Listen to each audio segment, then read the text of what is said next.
असां मौजूद आहियूं यूसी शादीशही जे देह जागीर आबाद में ॻोठ गुलाम हैदर शंबाणी जे रहवासियुनि जो एहतजाज आहे। अचो त उन्हनि सां ॻाल्हि ॿोल कयूं त उन्हनि जो वधीक छा चवणु आहे। सिंध हुकूमत लॉकडाउन जो ऐलान किया आहे त चई तव्हां पंहिंजे घरनि में महदूद रहो ऐं ॿाहिरि न निकिरो।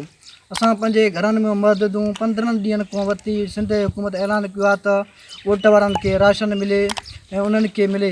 हाणे हिते असां चेयरमैन गुलाम अकबर कटोर, काउंसलर अब्दुल जब्बार कटोर इहा बिली भगत करे पाण में खाई विया, असांखे कोन ॾिनो। हीउ राशन जेको आयो आहे ग़रीब आवाम जे लाइ उहो पंहिंजे मनपसंदि माण्हुनि में विराई थी वञे ऐं वॾेरनि खे ॾिनो थो वञे। पंहिंजा ओताक भरे छॾियो।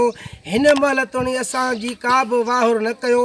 असांजो आला अख़्तियारनि खां मुतालबो आहे त असांजे हिन ॻोठ वारनि ग़रीबनि खे राशन ॾिनो वञे। ॻोठाणनि जी तव्हां ॻाल्हि ॿोल ॿुधी, उन्हनि जो इहो चवणु आहे त सिंध गवर्नमेंट जे तरफ़ां ईंदड़ किरोड़े रुपयनि जो राशन ग़रीब आवाम ताईं न पहुची सघियो आहे।